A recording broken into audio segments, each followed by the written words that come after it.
Ik viens skrējējs vēlas vislabākos apavus skriešanai. Iedomājieties, šis apavs ir tik augstā tehnoloģiskā līmenī, ka tas ir kā dzīvs organisms. Tas vienkārši turpina augt, cilvēkiem tas patiks.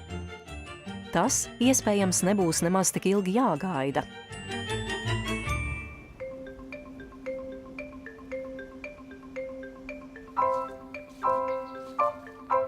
Iepazīstieties, šis ir Artemis, persiešu zilais kaķis, un viņa saimnieks, pētnieks dr. Mārtiņš Hančiks.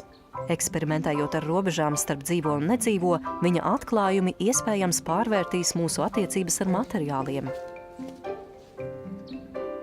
Viņš ir stingri apņēmies saglabāt dabīgo un izveidoto vidi un strādā ar tehnoloģiju, ko dēvē par protošūnām. Tie ir mākslīgi materiāli, kuriem var likt reaģēt kā dzīviem organismiem. Kad Mārtiņš nepastaigājas Alpos, viņš strādā skaistajā vēsturiskajā pilsētā Trento, Ziemeļitālijā.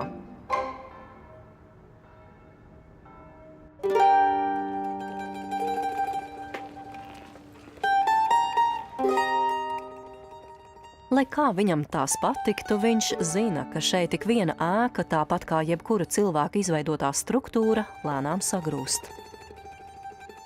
Palūkojoties uz tādu pilsētu kā Trento, mēs redzam, ka tur ir novietoti celtniecības materiāli, un tie lēnām sairsta vidē. Tas ir normāli, un patiesībā tas šādām senām vietām piešķir romantisku skaistumu.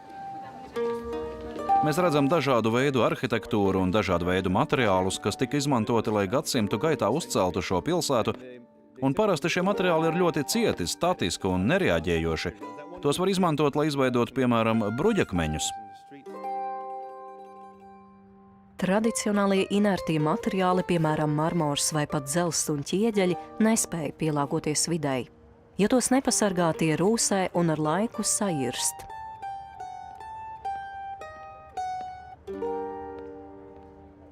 Lai atrastu jaunus materiālus, kas iztur laika radītos postījumus, Mārtiņš strādā ar šīm vielām. Šīs sarkanās eļļas lāses, kas neizskatās daudzsološas, dēvē par protošūnām. Un šeit, integratīvās bioloģijas centrā, tie ir Mārtiņa novatoriskā darba centrālā sastāvdaļa.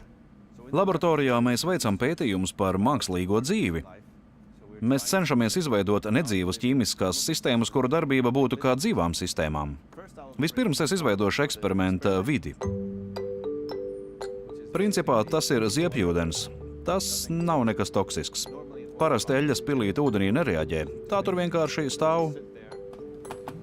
Mārtiņš sarkanajai eļļai pievieno vienkāršu ķīmisku vielu, kas liek eļļai reaģēt pavisam citādi. Tagad es vienkārši pievienoju dažas pilītes, kas pašas kustas.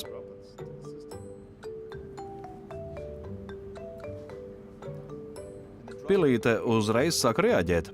Tā maina formu, un tagad tā šajā mazajā mūsu izveidotajā ķīmiskajā vidē sāk kustēties un iepazīst dažādas tās daļas. Var redzēt, ka pilītes vēl kustas, un šķiet, ka tās vienā stūrī saskaras un dejo. Lai salīdzinātu šo reakciju ar parastu eļļu, Mārtiņš pievieno zilas eļļas pilītes, kas nav apstrādātas ar ķīmisko vielu.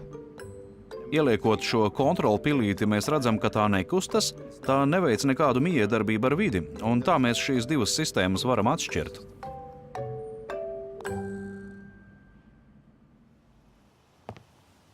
Mārtiņa ideja ir izmantot šo reaģēt spējīgo materiālu principu mūsu mājās un pilsētās. Mēs ilgtermiņā domājam par jauniem materiālu veidiem, ko varētu izmantot cilvēka veidotajā vidē, lai celtu ēkas un būvētu mājas, kas būtu reaģēt spējīgākas un integrētākas vidē. Bet ja nu šie jaunie materiāli spētu to, ko nespēja vecie materiāli? Ja nu tie būtu kā dzīves sistēmas, kas pašas cenšas sevi uzturēt un saglabāt?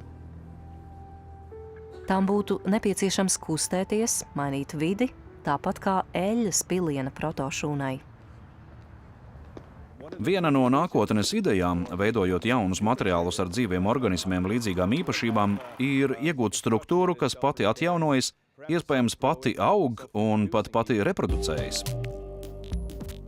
Tas iespējams izklausās kā zinātniskā fantastika, bet Mārtina ideja jau ir iedvesmojusi Londonā dzimušo dizaineri Šamiju Svedenu. Es esmu dizainere, kam patīk spekulēt, un es biju ļoti interesēta apskatīties nākotnes apavu dizainu un iespējamo jauno tehnoloģiju ietekmi uz veidu, kā mēs skriesim nākotnē. Es redzēju doktora Martina Hančika uzstāšanos TED, un mani ļoti aizrauja viņa pētījums par protošūnu tehnoloģiju. Tāpēc es nosūtīju viņam e-pasta ziņu, vai jūs interesētu sadarbību ar mani kā studenti, kuri interesē jauni materiāli. Pēc tam mēs kopā sākām strādāt pie šādas skriešanas apavu koncepcijas izstrādes. Skrienot, tās pielāgosies skrējējam. Tas būs piemērotāks skrējēju pēdām, kā arī mainīsies un pielāgosies atkarībā no spiediena un laika. Amēbas apavi joprojām ir tikai koncepcija, bet protošūnu tehnoloģijas potenciāls ir pavisam īsts un pastāvošs.